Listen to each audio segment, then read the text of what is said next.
नमस्कार दोस्तों, स्वागत है आपका हमारे इस चैनल पर। दोस्तों, आज हम आपको एक ऐसी कहानी सुनाने जा रहे हैं जो एक मूर्ख राजा और उसके चतुर मंत्री की है। तो चलिए शुरू करते हैं। चालाक मंत्री और मूर्ख राजा। कई सालों पहले नदी के किनारे एक चंपावनी नामक नगरी हुआ करती थी।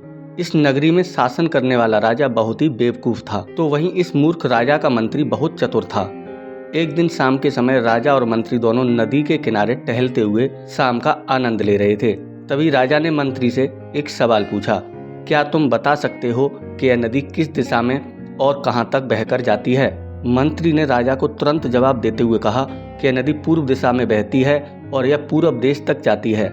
इस पर राजा ने कहा कि वह नहीं चाहता कि हमारे देश का पानी पूरब के देशवासी इस्तेमाल करें। राजा ने मंत्री को नदी का पानी रोकने के लिए दीवार खड़ी करने का आदेश दिया। तभी मंत्री ने राजा से कहा कि ऐसा करने पर हमारा ही नुकसान होगा। राजा ने गुस्से में आके कहा कि पानी हमारा है और पूरब देश वाले मुफ्त में इसका इस्तेमाल कर रहे हैं और तुम बोल रहे हो कि हमारा ही नुकसान होगा। इसमें हमारा क्या नुकसान होगा?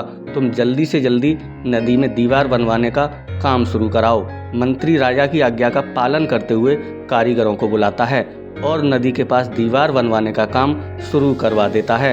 नदी में दीवार बनाने का काम तेजी से चलने लगा और कुछ ही दिनों में दीवार बनकर तैयार हो गई। यह देखकर राजा बहुत ही प्रसन्न होते हैं, परंतु उनकी मूर्खता के कारण कुछ दिन बाद जब बारिश का मौसम दस्तक देता है तो नदी का पानी पूरे गांव में भरने लगता है। धीरे धीरे पानी लोगों के घरों में घुसना शुरू हो जाता है। इससे परेशान होकर सारे नगरवासी एकत्रित होकर मंत्री के पास आते हैं। मंत्री उन्हें आश्वासन देता है कि वह इस समस्या का हल ढूंढ निकालेगा। लोगों की परेशानी सुनकर मंत्री समाधान निकालने के लिए एक योजना बनाता है। उन्होंने राजमहल में समय को बताने के लिए एक घंटा बजाने वाले शख्स को इसमें शामिल किया। वह समय के अनुसार घंटा बजाता था, जिससे लोगों को समय पता चलता था। मंत्री ने घंटा बजाने वाले से कहा कि आज तुम प्रति घंटे की बजाय हर आधे घंटे में घंटा बजाना। उस आदमी ने मंत्री ने जैसा कहा वैसा ही किया। तो जब सुबह के 4 बज रहे थे तो उसने 6 बार घंटा बजाया। 6 घंटे सुनकर राजा और सभी नगरवासियों को लगा कि 6 बज गए हैं और सुबह हो गई है। राजा उठकर बाहर आता है तो मंत्री वहां पहले से मौजूद होता है। बाहर अंधेरा देखकर राजा मंत्री से पूछता है कि अभी तक सूर्योदय क्यों नहीं हुआ है। राजा के सवाल का जवाब देते हुए मंत्री ने कहा, महाराज, प्रातःकाल हो चुकी है, पर हमने पूर्व दिशा वालों के यहाँ पानी जाने से रोक दिया है, तो शायद इसीलिए उन्होंने हमारे यहाँ सूर्य की रोशनी को आने से रोक दिया है। इसलिए सूर्य उदय तो हुआ है पर हमारे देश तक रोशनी नहीं पहुंची है। ऐसा लग रहा है कि अब हमारे देश में सूरज की रोशनी कभी नहीं पहुंच पाएगी। यह सुनकर राजा चिंता में पड़ जाता है और मंत्री से पूछता है कि क्या इसका कोई उपाय नहीं है। तब मंत्री उत्तर देता है कि महाराज, अगर आप नदी का पानी छोड़ देते हैं तो हो सकता है कि वो भी सूरज को छोड़ देंगे। इससे राज्य में फिर से रोशनी आ जाएगी। राजा मंत्री को तुरंत नदी की दीवार तोड़वाने का आदेश देता है।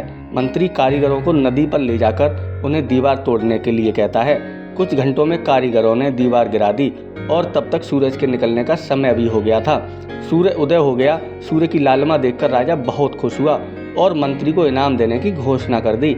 राजा ने मंत्री की तारीफ करते हुए कहा कि तुम्हारे कारण हमारे राज्य में फिर से सूर्योदय हो पाया है और तुमने हमारे राज्य को अंधकार से बचाया है। तो इसके बाद मंत्री कहता है कि महाराज, यह तो राज्य के प्रति मेरा फर्ज था। कभी भी दूसरों का बुरा नहीं करना चाहिए और ना ही उनकी तरक्की देखकर उनसे जलन की भावना रखनी चाहिए। दोस्तों, कहानी अच्छी लगी हो तो प्लीज़ आप हमारे चैनल को लाइक, शेयर और सब्सक्राइब जरूर करें। धन्यवाद।